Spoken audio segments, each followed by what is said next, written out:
Amém. Bom dia, igreja.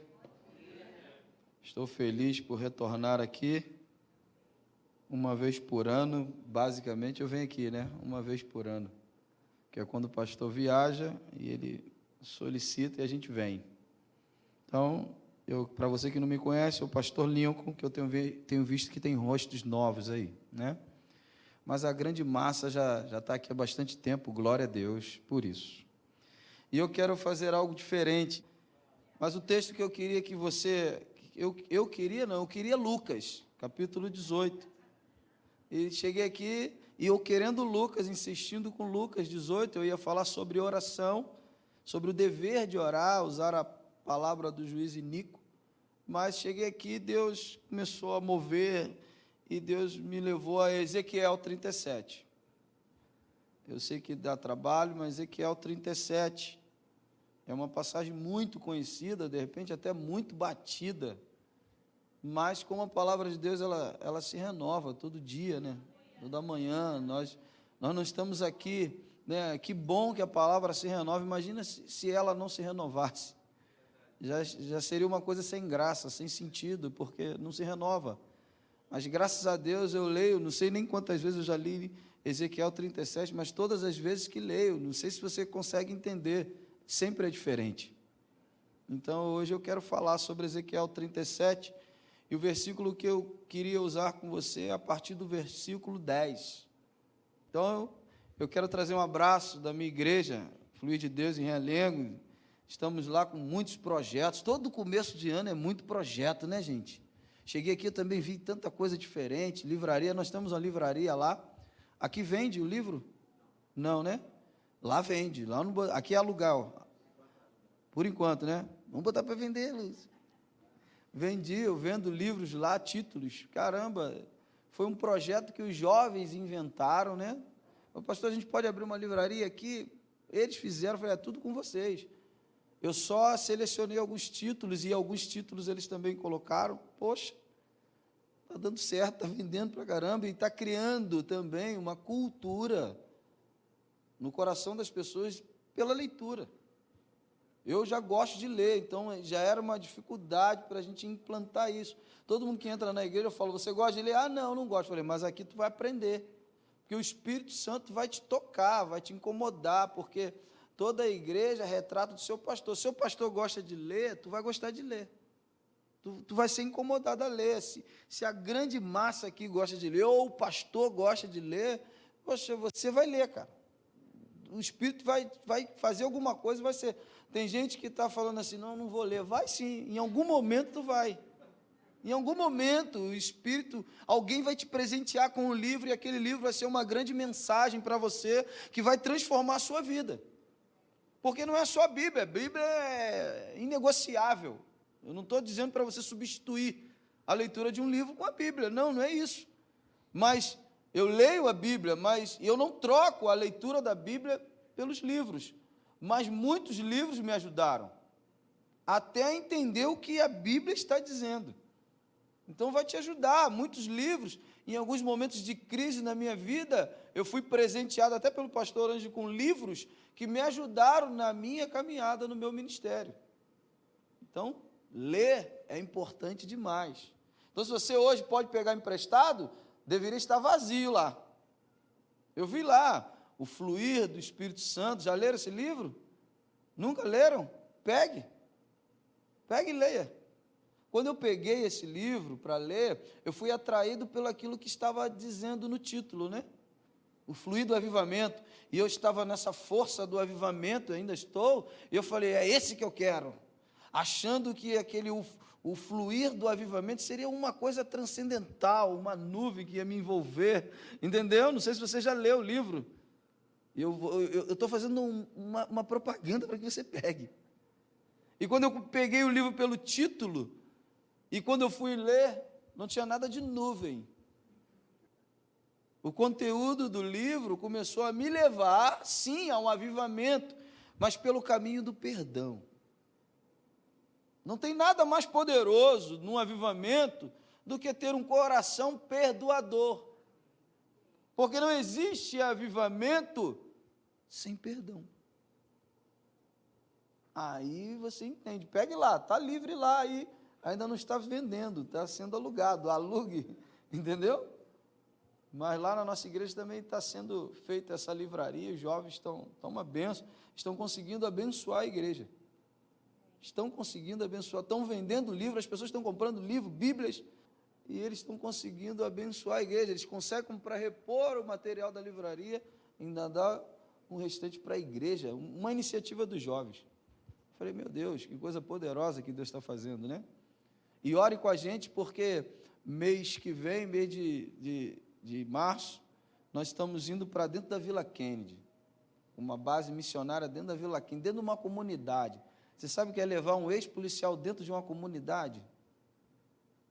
Mas antes de Deus me presentear com uma base missionária, Deus trabalhou meu coração, porque eu precisava ser tratado com meus preconceitos policiais, de estar dentro de uma comunidade, porque eu ainda olhava o traficante ou alguém que está lá com um olhar policial, mas eu não sou mais policial, eu sou um pastor, e o olhar é de misericórdia, é de amor. Então Deus, entenda o que eu vou dizer hoje para você, Deus vai levar você a lugares quando o teu coração estiver preparado para estar lá. Mas tudo tem um propósito, amém? Tudo tem um propósito, Deus fala isso. Então, no texto de Ezequiel, está dizendo isso. Ezequiel capítulo 37.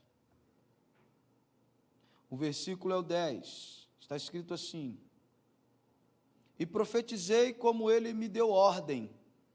Então o Espírito entrou neles, e viveram e se puseram em pé, um exército grande e extremo. Então me disse: Filho do homem, esses ossos são toda a casa de Israel. Eis que dizem: os nossos ossos se secaram, e pereceu a nossa esperança. Nós estamos cortados. Portanto, profetiza e dize-lhes: assim diz o Senhor Jeová: eis que eu abrirei as vossas sepulturas, e vos farei sair das vossas sepulturas, ó povo meu, e vos trarei a terra de Israel, e sabereis que eu sou o Senhor, quando eu abrir as vossas sepulturas, e vos fizer sair das vossas sepulturas, ó povo meu, e porei em vós o meu espírito, e vivereis, e vos porei na vossa terra, e sabereis que eu, o Senhor, disse isso, e o fiz, diz o Senhor. Irmãos, o texto é claro, Deus pega o profeta dentro de um momento muito difícil, muito crítico. A gente entende a história como 3 profetas contemporâneos, Daniel, Jeremias e Ezequiel, cada um profetizando em determinado local. E aqui Ezequiel fica na beirada do rio Quebar, ali profetizando para as pessoas que tinham perdido a sua esperança. Só que antes de profetizar e fazer todo esse trabalho, todo esse propósito, Deus trata o coração do profeta.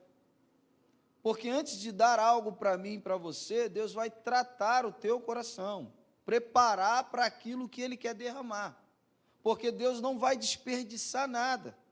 E antes dele investir algo em você, Ele vai preparar o teu coração para aquilo.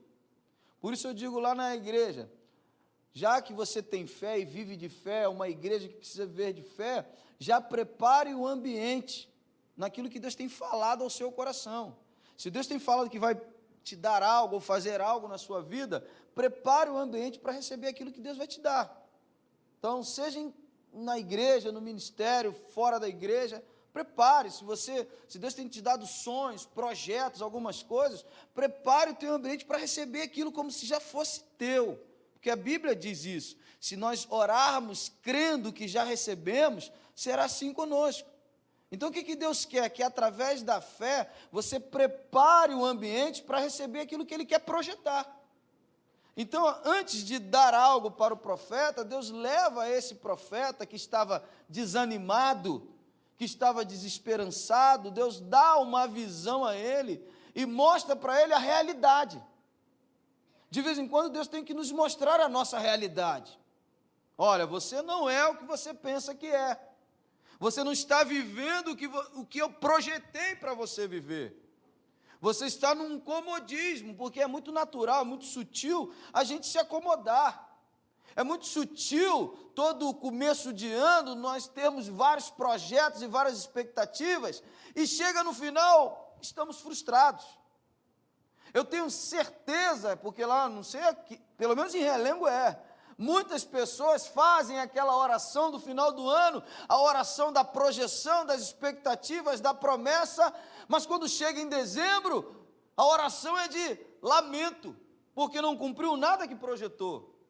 Mas não cumpriu nada que projetou, porque também não agiu diferente. Todo ano tem agido da mesma maneira, não tem preparado o ambiente para receber aquilo que é novo. E a Bíblia é clara quando ela diz, não tem como eu pegar um remendo velho e colocar em pano novo, tem como eu fazer isso? Se eu quero experimentar algo novo para 2020, eu tenho que agir diferente. Eu tenho que fazer algo que eu nunca fiz. Se eu quero experimentar a presença de Deus num nível muito mais elevado, eu tenho que me dedicar de uma maneira muito mais elevada. Porque a Bíblia é clara, bater e a porta se abrirá. Buscai e encontrarás. Então não adianta eu ficar olhando a vida do outro que tem uma experiência poderosa com Deus. E eu digo isso lá na igreja, eu sei que há diferenças, mas quando eu falo de intimidade, de relacionamento com Deus, é igual. Se você quer ter uma experiência poderosa, extraordinária, algo que você ainda não experimentou, você tem que fazer algo que você nunca fez. Não é assim? Tudo é dedicação, tudo é esforço, não é assim? O reino é tomado por esforço. Então, se você quer essa experiência, se você quer visão, se você quer revelação, se você quer algo de Deus, se você quer uma intimidade de Deus entrar no teu secreto e falar com você, você tem que estar no secreto. Mas queremos o secreto, mas não vamos para o secreto. Queremos experimentar tudo de Deus, de melhor, mas não queremos passar pelos processos. Aí fica difícil para Deus, a gente dificulta o tratar de Deus na nossa vida. Porque queremos as coisas do nosso jeito. Ninguém aqui quer passar pelos processos, nós queremos os resultados. Mas não existe resultados sem processos. Antes de dar uma responsabilidade ao profeta, ou no meio da responsabilidade a esse profeta, vendo o coração desse profeta, Deus chama ele para o estreito. Vem. E Deus revela, não ele, mas revela o povo para esse profeta. Olha como é que está o povo, olha como é que está a nação, olha como é que está Israel. E se tem uma coisa que incomoda o coração de um profeta, é ver as coisas fora do lugar. Não te incomoda? Foi falado aqui de igreja, reino. Nós somos a igreja reino, a igreja confiante, a igreja que tem que se incomodar. Você não pode se conformar com aquilo que você está vivendo de igreja. Por mais que você esteja numa igreja boa, legal, sendo bem pastoreado, numa igreja com uma visão, mas o que você está fazendo para ganhar a Tijuca? Porque o reino não só se estabelece aqui dentro, o reino é lá fora. E o que você está fazendo para transformar a vida de pessoas que estão ao seu redor?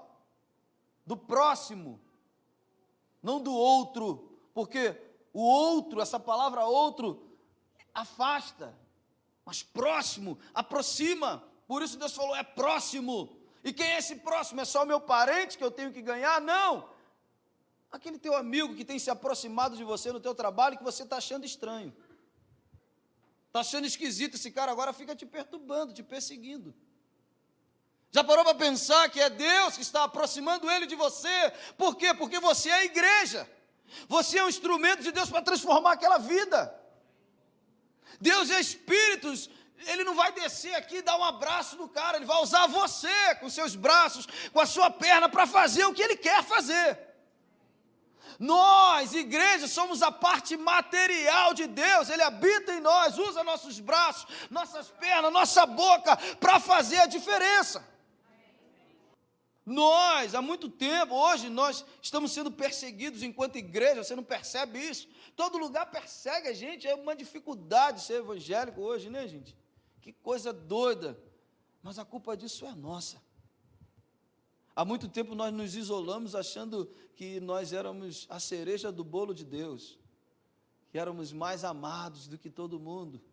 E o texto é claro, o texto principal da Bíblia, Deus amou o mundo de tal maneira que deu seu Filho. Então Deus não amou a igreja, Deus amou o mundo de tal maneira que deu o Filho. Então eu quero trazer essa reflexão para você, eu quero te incomodar hoje, eu quero ser profeta que toque em você. Eu ia falar de oração, eu saí de casa programado a falar de oração, mas cheguei aqui, Deus falou, fala do meu reino, fala deles ficarem incomodados, porque se tem uma coisa que chama a atenção de Deus, é uma igreja incomodada, uma igreja que quer fazer a diferença, uma igreja que quer ser relevante. Não importa onde você esteja, se na Tijuca, Realengo, eu não sei. Nós temos que ser a igreja. Há uma expectativa de Deus em mim e você, de você ser a igreja. Mas que tipo de igreja é essa? A igreja que olha as coisas como ossos secos, mas ela se levanta para fazer o seu papel. E qual é o papel dela? Profético. Profético. Eu não posso olhar as circunstâncias, saber que tem um irmão precisando de uma palavra profética e não liberar o profético para ele, se eu sou profético. Se eu sou a nação sacerdotal, o reino de Deus, o povo adquirido. Para que Deus me escolheu? Para que Deus te escolheu? Simplesmente para você vir aqui receber a tua bênção e ir embora? Seria muito sem sentido. Se é isso, pode me levar. Já recebi, já sou mais do que abençoado, porque Cristo está em mim, amém? Cristo está em você. Nós não corremos atrás de bênção, elas vêm entre nós, não é assim? O pastor falou, mas para quê? Como é que ela vem atrás de mim? Quando eu cumpro princípios. Seguir os mandamentos de Deus, Deuteronômio está falando isso. As bênçãos vão vir atrás de você. Ah, mas eu tenho medo do diabo. Deuteronômio está dizendo, se você seguir os mandamentos, ele vem por um caminho e foge por 7. O que eu estou querendo dizer para você, igreja? Eu estou querendo que tu seja a igreja. Nós precisamos, nesse século 21, nos últimos tempos, porque nós estamos nos últimos tempos, amém? Nós precisamos de uma igreja relevante, uma igreja confiante, uma igreja poderosa, uma igreja que não está mais retrocedendo, mas uma igreja que está avançando. Eu não posso mais, nesse tempo, repetir aquelas velhas frases, ai pastor, eu vou largar tudo, não aguento mais, está muito difícil. Cara, está muito difícil desde quando eu me converti. Eu não sei quando que ficou fácil. Desde quando me converti, já pensei várias vezes em parar, desistir, porque é luta, é guerra. Mas quando eu olho para Deus, olho para aquilo que Ele fez da minha vida, eu falo, Deus, Tu fez algo em mim com um propósito, não foi sem propósito. Tu não fez algo em mim para mim chegar aqui agora e olhar para trás e jogar tudo para o alto. Tu fez algo em mim para que eu seja um instrumento nas Tuas mãos, e a revelação que Tu tem dado para mim não é regressiva, ela é progressiva, é para frente. Então Tu tem dado algo para mim, para que faça algo para a Tua glória. Então o que eu quero dizer para você? Eu quero que você se incomode com os ossos secos que estão na sua vida, no seu ministério, na sua família, na sua parentela. Há quanto tempo tem que tu não vai lá visitar o teu parente? Por que você não vai lá visitar? Porque você já visitou, ele já falou um monte de coisa, não aceitou a palavra, e aí? Só porque ele não aceitou, você vai desistir? Só porque ficou estreito para você, não ficou tão confortável para você ser profeta no meio de um povo que não queria te ouvir, você vai parar? Se eu não me engano, acho que foi Ezequiel mesmo, ou Jeremias, que Deus falou para ele, pregue. Eles não vão te ouvir. Olha só, que ordem absurda. Quem foi militar, o que é a ordem absurda? Se cumpre, mas em Deus se cumpre. Pregue, fale, mas eles não vão te ouvir, mas tu fale. Está entendendo o que Deus está dizendo para você e para mim nesta manhã? Está entendendo a expectativa de Deus para mim, para você? É muito mais do que a sua casa própria, que o carro zero, teus sonhos, teus projetos. Está muito além. Toda essa bênção material, meu irmão, é consequência de um alinhamento espiritual, de você entender o que é ser igreja. Você ainda não entendeu isso? Por que entramos tantos em crises na igreja? Porque nós confundimos, invertemos os valores. Não queremos mais, queremos primeiro as bênçãos materiais, e ele disse em Mateus: busca primeiro o meu reino e as justiças do meu reino, e todas essas bênçãos, vestido, comida, eu dou. Mas não temos fé para isso. Quando aperta, quando eu vejo que as coisas estão fugindo do meu controle, já quero largar tudo que é ministério, tudo que é para ele, para eu tomar a frente. E quando você toma a frente, você tira o Espírito Santo do lugar. Fale para esse irmão: não é do seu jeito, é do jeito dele. Ou é do jeito dele, ou é de jeito nenhum. Mas é do jeito dele. Vamos parar de ficar lutando contra o Espírito, contra a vontade de Deus. Sim, vamos nos inconformar com aquilo que está seco, com aquilo que não está bom, e vamos fazer o que nós precisamos fazer: profetizar. O que Ezequiel tinha que fazer? Qual era a ação humana de Ezequiel para mudar aquela circunstância do povo? Nenhuma. Por isso Deus dá uma visão, para ele entender que aquilo era espiritual. E o que ele tinha que fazer? Fazer o que ele foi chamado para fazer: profetizar. E o texto é claro, mas profetizar o quê? Porque não é sair por aí profetizando, como eu estou vendo um monte de gente fazendo. É profetizar com objetivo, profetizar com ordem. Ezequiel não abriu a boca para falar o que queria. Ezequiel abriu a boca para falar o que Deus estava dizendo. Como que eu profetizarei? Diz assim, vê o texto: ossos secos, ouvi a palavra do Senhor. Ele fez exatamente como Deus estava mandando. Foi o que o pastor falou. Alinhou princípios com os mandamentos, e a promessa começou a acontecer. Ele fez exatamente como Deus estava mandando. Então, meu irmão, esse ano, 2020, se em 2019 você se desviou nesse momento de fazer exatamente como Deus manda, ou tu vinha fazendo como Deus estava mandando, mas algo te atrapalhou, porque o inimigo é assim. Satanás quer nos distrair, Satanás quer tirar a gente do alinhamento. Hoje Satanás não está preocupado com a igreja cheia ou vazia, muito pelo contrário, ele até quer a igreja cheia. Você acredita nisso? Mas cheia de pessoas desalinhadas. Cheia de pessoas desalinhadas, porque uma pessoa desalinhada não move nada no reino dos céus. Porque a Bíblia é clara: mais de 3.000 promessas, todas elas com princípios. Cumpra princípios e Deus vai cumprir promessas. Não é simples assim, pastor? Cumpra princípios e Deus vai cumprir promessas.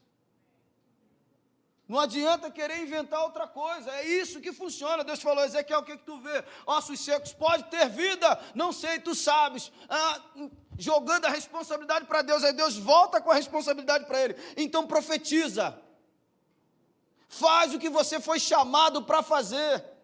Meu amigo, meu irmão, minha irmã, se você foi chamado para fazer algo e está desalinhado nisso, hoje eu quero ser profeta para perguntar a você: aonde caiu o teu machado, meu irmão?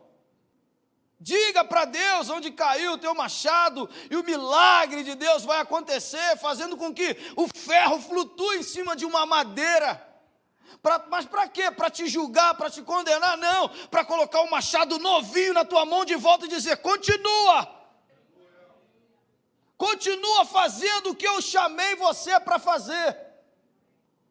Ele é claro no texto quando ele diz: tirarei você das vossas sepulturas. Quem mandou você entrar nessa sepultura? Foi você mesmo que entrou.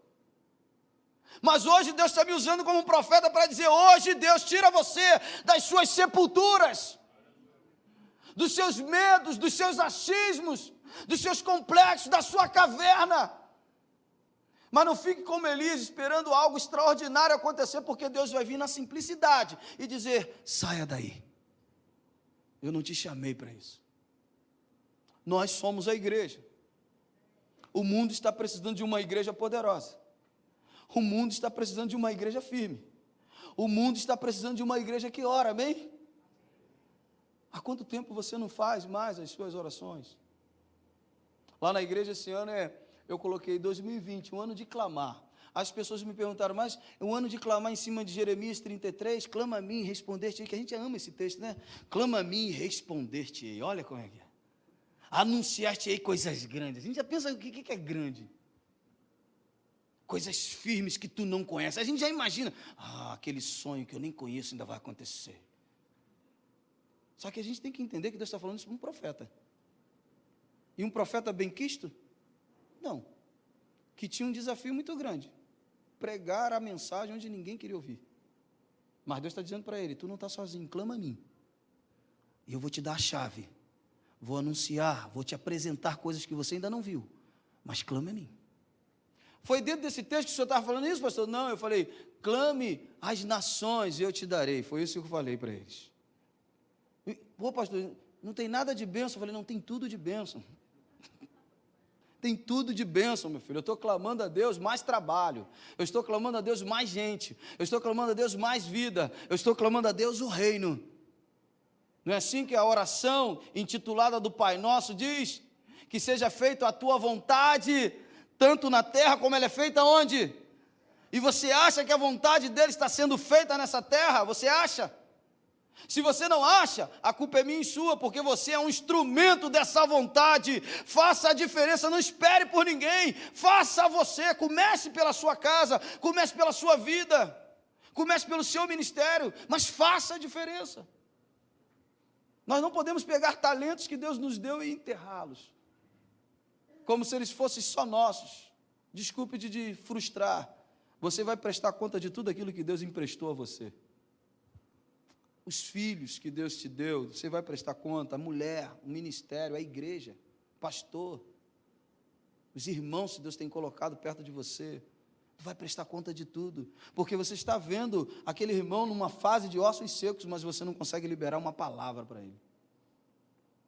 Me desculpe, mas essa é a palavra que eu queria trazer para vocês. Nós temos que nos incomodar com aquilo que não está alinhado, e fazer com que aquilo que não está alinhado se alinhe, volte para o lugar, porque o nosso Deus é um Deus de ordem. O nosso Deus não é um Deus de desordem, é ordem.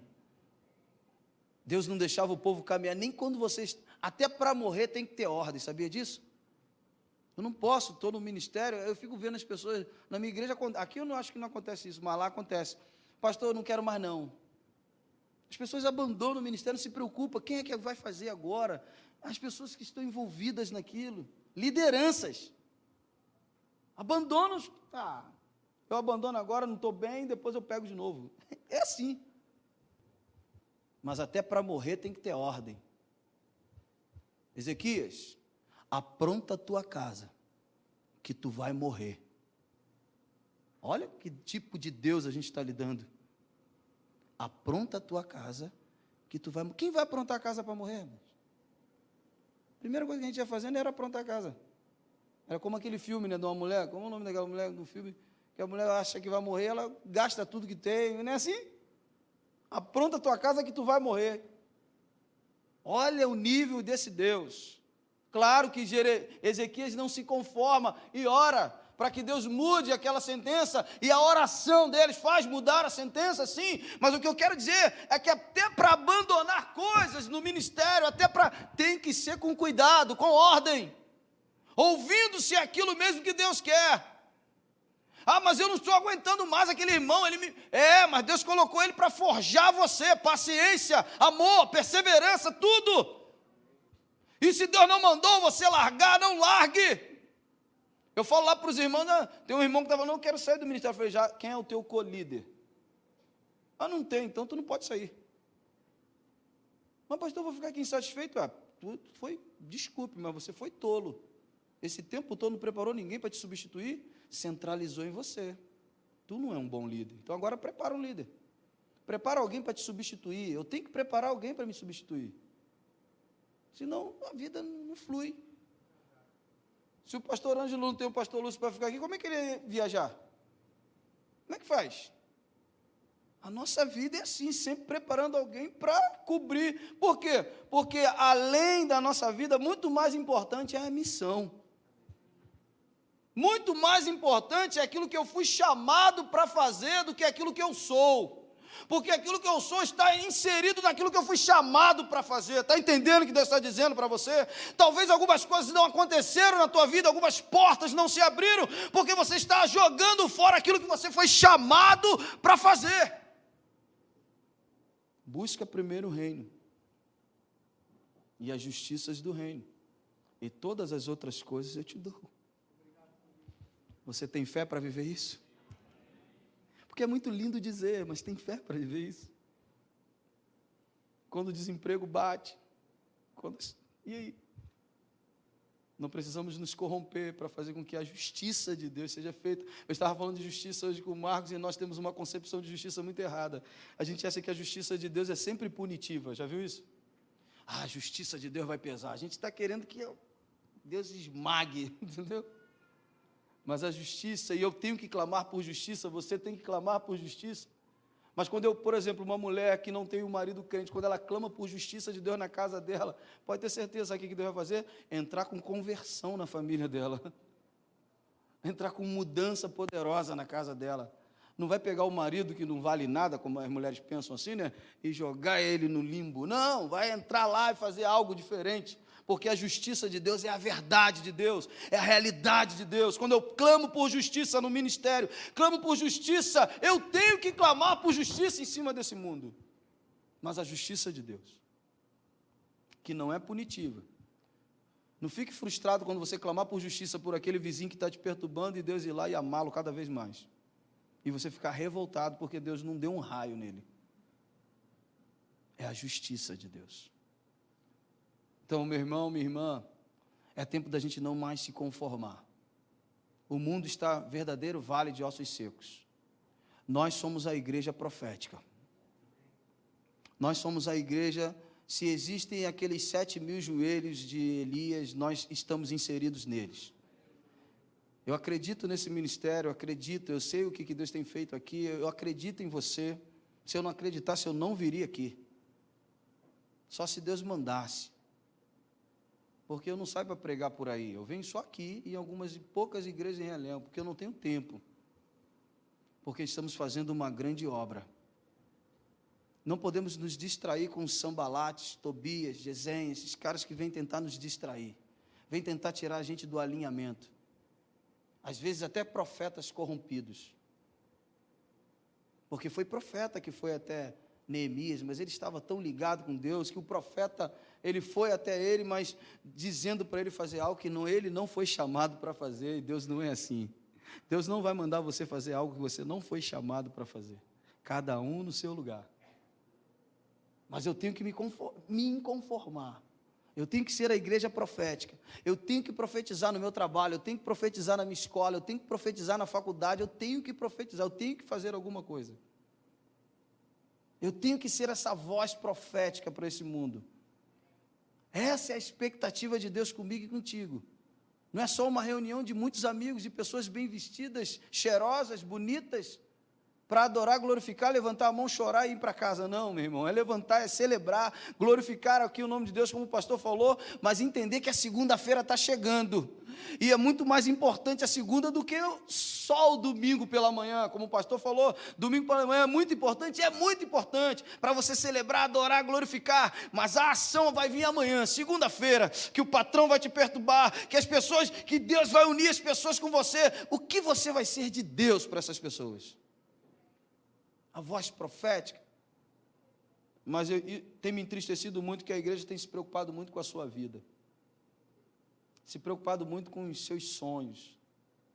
Gente, eu tenho muitos sonhos pessoais para viver, mas eu não consigo mais sonhá-los. Não é perda de fé ou perda de esperança, não, expectativa não, muito pelo contrário, eu tenho uma fé, tenho uma expectativa, mas antes de sonhar o que é para mim, eu estou sonhando o que é para a igreja. Isso é normal? Tu tem mais tempo que eu nisso, isso é normal, né? A gente não consegue mais sonhar. A minha mulher fica falando, a gente tem que fazer uma obra aqui, eu falo, tá. Mas quando vai na igreja, a gente tem que fazer uma obra. A gente tem que fazer uma obra aqui. Que coisa maluca, né? Você entra num nível de relacionamento com Deus que você já não quer mais pensar em nada para você. Você quer sempre pensar em algo para o outro. Sempre pensar em algo que glorifique o nome dEle, que adore o nome dEle. Mas não é pecado sonhar, não é pecado projetar. Projete. O coração do homem pode fazer planos, mas as respostas dos lábios vêm do Senhor. Mas entenda que você, conseguindo alcançar o sonho ou não, você alcançou para a glória dEle, para louvor dEle. É essa a expectativa nesse século 21 de uma igreja. Uma igreja que não se preocupa mais com a sua vida, mas se preocupa sim em agradar a Ele. Uma igreja que se incomoda com aquilo que está errado, que não se conforma com a corrupção do país e ora para que Deus mude toda a nação, porque feliz é a nação cujo Deus é o Senhor. Uma igreja que não se preocupa mais nas quatro paredes, mas está batalhando com potestades e principados, não aqueles demônios que se manifestam na igreja, porque aquilo é a ralé dos demônios, irmão. Existem principados e potestades que estão perturbando quarteirões. É esse que Deus quer que tu lute. É esse que Deus quer que tu se levante com coragem, porque como foi dito aqui, você tem autoridade em você. Está entendendo o que Deus está dizendo? Há autoridade. Você não pode mais ver que teu casamento, tua vida está sendo uma turbulência, não está vendo que é Satanás perturbando, não tem mais que ficar perturbando o pastor, você tem autoridade. É claro que nós precisamos dos pastores, mas tem momentos que não dá tempo de chamar? Não dá. Você tem autoridade para profetizar na sua casa, no seu casamento, na sua vida. Você tem autoridade para não aceitar que Satanás destrua, porque realmente ele veio matar, roubar e destruir, mas Deus veio para dar vida com abundância. Você tem autoridade. Você foi chamado para isso. Deus empossou você com autoridade. Para quê? Para você ficar pulando, sapateando, falando em língua. Não, isso é muito bom, eu faço. Mas é muito mais do que isso. Se a igreja se calar, calou a profecia. E se calou a profecia, o povo se corrompe. Está entendendo o que Deus está dizendo? Fala para esse irmão, não se cale mais. Não se cale mais. Nós temos medo do conflito. E realmente a gente não tem que estar conflitando tudo, mas confrontando sempre. Se as pessoas não estão mais comentando algumas coisas com você, porque tem, né? Eu não sei, lá na igreja tem muito fofoqueirinho. Não sei se aqui tem. Aqui não tem, lá tem. Muito fofoqueirinho. Né? E o fofoqueiro na Bíblia é maledicente. Você não sabe a diferença? É isso, maledicente. Como é que a gente acaba com o fofoqueiro lá? Não dando ouvido. Ninguém gosta da fofoca, não é verdade? Mentira, tu gosta. Todo mundo gosta de saber da vida do outro. Tanto que a gente vai para o Face e fica só passando o dedinho, ó. Saber tudo o que está acontecendo. A gente quer saber, a gente quer ter controle das coisas. A gente quer ter a informação, não é assim? Não, eu sei onde o pastor está, eu sei. Aqui, ó, eu estou vendo, entendeu? Então, na minha igreja também tem o fofoqueirinho lá. Aí como é que a gente faz? A gente não dá ouvido. Não empreste o seu ouvido para o lixo. O meu ouvido aqui. Porque a fé vem pela onde, gente? Ouvir. E o ouvido o quê? Da vida do outro? Que vem fé? Quando eu ouço que o pastor Lúcio ganhou alguma coisa, aquilo acende minha fé. Não precisa ser bobo, rapaz. A fé vem pelo ouvir, o ouvir da palavra de Deus. Mas eu sei que o irmão ganhou. Se alegre. Mas eu não ganhei nada. Se alegre. Seu irmão está sendo abençoado. Se alegre. Vai chegar a sua hora, vai chegar a sua vez. Mas eu estou aqui já há 20 anos, aquele irmão já está louvando. Se alegre. É melhor ele louvando aqui do que ele cantando num karaokê no botequim. Então é melhor aqui. Se alegre. Aquele irmão já está pregando, que bom, se alegre. Mas eu estou aqui há tanto tempo e não faço nada. Pode ser que a culpa seja sua, ou o tempo de Deus ainda não chegou para você. Mas não fique com raiva se alegre. Eu acredito em todo mundo que entra na minha igreja. Minha igreja lá em Realengo é a igreja do ex, a começar comigo. A tua igreja do ex, glória a Deus. Era isso que eu queria, a igreja dos ex. Tem ex-prostituto, tem tudo que você imaginar. E qual é a minha expectativa com ele? Que ele vire a igreja de Deus, poderosa. Porque onde abundou o pecado, superabundou a graça de Deus. Eu acredito no que está escrito na palavra de Deus. O que está escrito aqui é poderoso demais. Então se alegre quando entra uma prostituta, entra, deixa ela entrar. Mulheres, não fiquem enciumadas. Vigie, mas se alegre. Entenda que ele está vindo cheio de carrapicho, cheio de coisa, como você e eu chegamos. Tenha paciência. Um dia ele vai ficar tão bom ou melhor do que você. Mas se alegre porque Deus está trazendo vida. E aonde está entrando essas pessoas tem vida. Onde está entrando essas pessoas, o Espírito Santo está atuante. Está entendendo? Hoje eu vim aqui para dizer isso para você. Não se conforme. Se a sua vida está um vale de ossos secos, se levante, profetiza. Essa foi a atitude que Deus esperou do profeta. Se levante, faça algo diferente. Profetiza aí. E o que era profetizar para Ezequiel? Além de liberar uma palavra, ensinar, trazer o povo para a beirada do rio. Ensinar o que? A palavra de Deus. Porque só tem uma maneira de mudar, aprendendo a palavra de Deus. E Ezequiel faz isso, muda. E qual era o propósito de Deus no final disso tudo? No final disso tudo, Deus só queria formar um exército. Agora, para que Deus quer formar um exército, gente? Nunca parou para pensar por que Deus está formando você um soldado? Será que é igual o Brasil? Que o Brasil tem um exército, né? Para quê? Me desculpe os militares, eu já fui militar. Para quê? O que tu treina lá? Na grande verdade, não estamos treinando mais nada. Para quê? Gastamos milhões e milhões com armas, com preparo. E tem que ter, mas para quê? Tu quer ir para a guerra? Se eu estou sendo preparado para uma guerra que eu não quero ir, não é inútil o preparo? Eu acho que o Brasil perde tempo com isso. Mas Deus não perde tempo. Claro que a nossa luta, e nós nem queremos ir para a guerra, não vá. Tu tem uma família linda, fique com ela. Não vá. Mas é inevitável a guerra espiritual. Essa não tem como você fugir. E para que Deus está te dando armadura? Para que Deus está te preparando? Para que Deus estava formando um exército aqui no meio de um povo sem esperança? Para que o povo guerreasse. Deus não vai ficar levantando soldados à toa. Você foi um soldado levantado pelo Espírito Santo de Deus. Então pegue suas armaduras. Pegue a sua armadura. Calce o capacete da salvação. Coloque lá a couraça da justiça. Sandálias da preparação do Evangelho. Numa das mãos pegue o escudo da fé. Na outra, pegue a espada do Espírito, que é a palavra. Deus me trouxe aqui para dizer para alguns que estão com a armadura enferrujada: ei, vá pegar a tua armadura, rapaz.